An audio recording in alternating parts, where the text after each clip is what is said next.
والصلاة والسلام على رسوله الكريم اما بعد فاعوذ بالله من الشيطان الرجيم بسم الله الرحمن الرحيم ونبي اسحاق ان عبد الله بن يزيد رضي الله تعالى عنه ادخل الميت من قبل رجلي القبر وقال هذا من السنة اخرجه ابو داود۔ آج کے درس کے اندر بیان ہوگا کہ میت کو قبر میں رکھنے کا طریقہ کون سا ہے، کہ کس طرح میت کو قبر میں داخل کیا جائے گا، قبر میں رکھا جائے گا، کس طریقے کے ساتھ میت کو قبر میں داخل کیا جائے گا۔ تو ابو اسحاق کہتے ہیں کہ حضرت عبداللہ بن یزید رضی اللہ تعالی عنہ یہ صحابی ہیں۔ ابو اسحاق جو ہیں یہ تابعی ہیں۔ تابعی ابو اسحاق کہتے ہیں کہ عبداللہ بن یزید صحابی نے میت کو قبر کے پاؤں والی جانب سے داخل کیا اور کہا کہ یہ سنت طریقہ ہے۔ یہ روایت جو ہے سنن ابی داود کے اندر ہے۔ یہ اصل میں روایت اس طرح ہے کہ ابو اسحاق کہتے ہیں کہ حارث نامی ایک آدمی، وہ بھی تابعی ہیں، وہ فوت ہو گئے تو انہوں نے وصیت کی کہ میری نماز جنازہ یہ صحابی رسول حضرت عبداللہ بن یزید نماز جنازہ پڑھائیں۔ تو حضرت عبداللہ بن یزید نے پہلے نماز جنازہ پڑھائی، اس کے بعد میت کو داخل کیا قبر کے پاؤں والی جانب سے اور کہا کہ یہ ہے سنت طریقہ میت کو قبر میں داخل کرنے کا۔ تو یہ پاؤں کی جانب داخل کرنے سے مراد یہ ہے کہ قبر میں جس طرف میت کے پاؤں آتے اس طرف سے داخل کیا۔ مثلا یہ قبر ہے، اسی طرح ہوتی ہے قبلہ کی طرف، تو یہ منہ سر کی جانب ہوتی ہے اور یہ ہوتی ہے پاؤں کی جانب۔ تو کہتے ہیں کہ حضرت عبداللہ بن یزید نے ادھر سے داخل کیا، میت کو ادھر سے داخل کیا، پہلے سر کو داخل کیا، کیونکہ سر جو ہے وہ اشرف و معزز جگہ ہے، اس لیے پہلے سر کو قبر میں داخل کیا، اس طرح میت کو پھر داخل انہوں نے کیا ادھر نیچے رکھ دیا، یعنی کہ جب پاؤں والی جانب سے داخل کیا۔ یہ روایت جو ہے سنن ابی داود کے اندر ہے۔ لیکن قبر کو داخل کرنے کا مسئلہ جو ہے اس کے متعلقہ کل جو ہیں ٹوٹل جو ہیں 4 اقوال ہیں۔ ایک تو یہ ہو گیا کہ قبر کی جو پاؤں والی جانب ہے اس جانب سے میت کو قبر میں رکھا جائے، یہ جو ہے موقف امام شافعی اور امام احمد وغیرہ کا ہے کہ اس کو پاؤں والی جانب سے رکھا جائے میت کو۔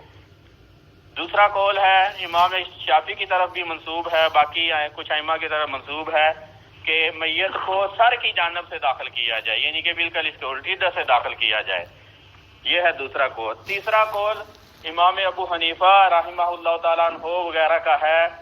اور ایک حدیث بھی وہ پیش کرتے ہیں بہقی کی، لیکن وہ روایت جو ہے اس کے اوپر بھی کلام ہے کہ وہ روایت ضعیف ہے۔ وہ یہ ہے کہ قبر کے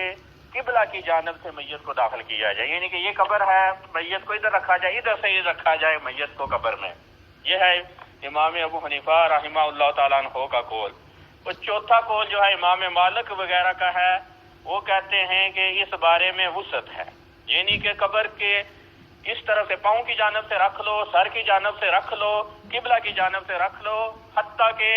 اس الٹی جانب سے رکھ لو، کوئی نہیں حرج، جس مرضی جانب سے رکھ لو، کیونکہ ان کے نزدیک جو ہے یہ روایت جو ابھی پڑھی ہے ابو اسحاق والی، جس کے اندر یہ ہے کہ پاؤں کی جانب سے داخل کیا جائے، ان کے نزدیک وہ روایت جو ہے ان کے بعد کے نزدیک جو ہے وہ ضعیف ہے۔ لیکن یہ جو سنن ابی داؤد کی ابھی روایت جو پڑھی ہے کہ ابو اسحاق کہتے ہیں کہ عبداللہ بن یزید نے پاؤں کی جانب سے داخل کیا اور کہا یہ سنت طریقہ ہے، یہ روایت جو ہے امام البانی علیہ رحمہ نے صحیح قرار دی ہے، اور امام البانی علیہ رحمہ نے اپنی احکام الجنائز جو کتاب ہے اس کے اندر یہ لکھا ہے کہ سنت طریقہ یہی ہے کہ ادھر سے داخل کیا جائے پاؤں کی جانب سے۔ لیکن امام صنعانی جو ہیں بلوغ المرام کی شرح سبل السلام ہے، اس کے شارح جو ہیں وہ لکھتے ہیں، وہ کہتے ہیں کہ اس معاملے میں اختیار ہے امام مالک والا قول کہ جس جانب سے بھی رکھ لیا جائے کوئی نہیں، جس مرضی جانب سے رکھ لیا جائے میت کو تو اختیار ہے۔ یہ ہے امام صنعانی رحمہ اللہ تعالیٰ عنہ کا قول۔ باقی جو ہے شیخ صالح بن فوزان جو ہیں وہ بھی اسی طرف گئے ہیں کہ اختیار ہے، جس مرضی جانب سے رکھ لیں۔ لیکن شیخ محمد بن صالح العثیمین، کیونکہ 2 عالم گزرے ہیں، شیخ دونوں نے بلوغ المرام کی شرح لکھی ہے، جن کی شرح ہم پڑھتے ہیں وہ ہیں شیخ صالح بن فوزان حافظہ اللہ تعالیٰ عنہ، یہ زندہ ہیں ابھی۔ لیکن ایک شیخ محمد بن صالح العثیمین سعودیہ کے اندر گزرے ہیں، انہوں نے بھی بلوغ المرام کی شرح لکھی ہے، لیکن وہ فوت ہو گئے ہیں۔ تو وہ رحمہ اللہ تعالیٰ عنہ محمد بن صالح العثیمین جو ہیں وہ کہتے ہیں رحمہ اللہ کہ میت کو قبر کے جو پاؤں والی جانب ہے اسی جانب سے داخل کرنے میں مستحب معاملہ ہے، یعنی کہ واجب نہیں ہے ادھر سے داخل کیا جائے۔ اگر ادھر جگہ ہے، خالی ہے جگہ، ادھر کوئی قبریں نہیں ہے، ادھر اگر قبریں ہوں گی تو ادھر سے تو داخل کرنا بڑا مسئلہ ہے، تو کہتے قبریں نہیں ہے تو مستحب یہی ہے کہ پھر ادھر سے داخل کیا جائے، کیونکہ یہ روایت جو ہے یہ ہے بھی سیاستہ کی اور ہے بھی کہتے کہ جو معتدل متوسط طبقہ ہے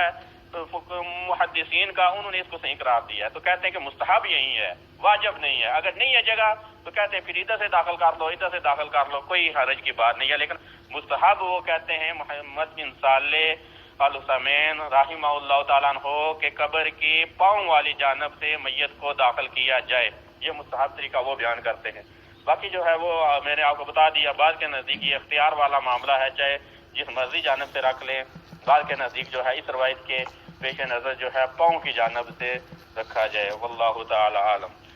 باقی اگلی روایت مبارکہ جو ہے سیدنا عبداللہ بن عمر رضی اللہ تعالیٰ عنہما سے ہے، وہ کہتے ہیں کہ نبی صلی اللہ علیہ وسلم سے روایت کیا گیا کہ اللہ کے نبی صلی اللہ علیہ وسلم نے فرمایا کہ جب تم اپنے مردوں کو قبر میں رکھو تو فرمایا کہ تم کہو بسم اللہ وعلی ملت رسول اللہ، یہ کلمات کہو، بسم اللہ وعلی ملت رسول اللہ۔ یہ روایت جو ہے امام احمد نے، امام ابی داود نے یہ روایت نقل کی ہے، امام نسائی نے بھی اس روایت کو اپنی سنن نسائی کے اندر لائے ہیں، اور امام ابن حبان نے اس کو اپنی کتاب میں لائے ہیں اور اس کو انہوں نے صحیح بھی قرار دیا ہے۔ اور کہتے ہیں امام دارقطنی نے اس روایت کو جس کے اندر یہ ہے کہ بسم اللہ وعلی ملت رسول اللہ یہ کلمات کہے جائیں، امام دارقطنی کہتے ہیں کہ یہ روایت جو ہے یہ موقوف ہے، یعنی کہ نبی صلی اللہ علیہ وسلم کی بات نہیں، یہ حضرت عبداللہ بن عمر کا اپنا قول ہے، وہ یہ کہتے ہیں۔ عبداللہ بن عمر کا بھی قول ہو تو ایک صحابی کا کلام جو ہے وہ نبی صلی اللہ علیہ وسلم کی طرف سے ہی ہوگا، ایسا معاملہ ہے کہ یہ اللہ کے نبی سے انہوں نے بات سنی ہوگی۔ تو یہ ہے کہ قبر میں جب رکھا جائے میت کو تو یہ کلمات کہنے چاہیے، باقی نہیں کوئی کلمات کہنے چاہیے، جو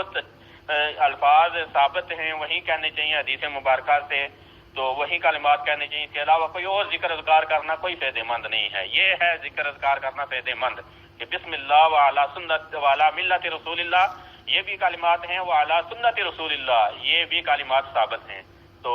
یہ کلمات کہنے چاہیے، یعنی کہ اللہ کے نام کے ساتھ ہم میت کو قبر میں داخل کرتے ہیں،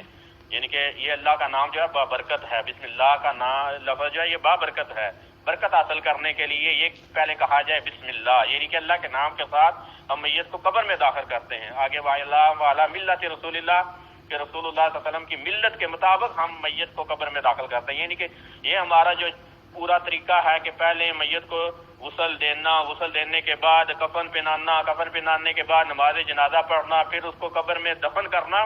یہ کوئی اور کسی ملت کا طریقہ نہیں، یہ نبی صلی اللہ علیہ وسلم کی ملت کا طریقہ ہے، جس طریقے کے مطابق ہم نے یہ سارا کام کیا ہے، میت کو دفن کرنے کا، میت کو کفن دینے کا، میت کی تجہیز و تکفین، جنازہ، تدفین، سب معاملہ جو ہے یہ رسول اللہ صلی اللہ علیہ وسلم کی ملت کے مطابق ہے، یعنی کہ امت محمدیہ کا طریقہ ہے، نبی صلی اللہ علیہ وسلم کا دیا ہوا طریقہ ہے کہ ایسے دفن کیا جائے، تو یہ کلمات مسنون ہیں کہ میت کو قبر میں داخل کرتے ہوئے یہ کلمات کہے جائیں۔ تو باقی جو ہے انشاءاللہ اگلے درس کے اندر بیان ہوگا قبر کے متعلقہ کہ قبر کیسی ہونی چاہیے، قبر کا بنانے کے متعلقہ کچھ احکام جو ہیں وہ آگے بیان ہوں گے۔ واستغفر اللہ لی ولکم ولسائر المسلمین والمسلمات وآخر دعوانا ان الحمد للہ۔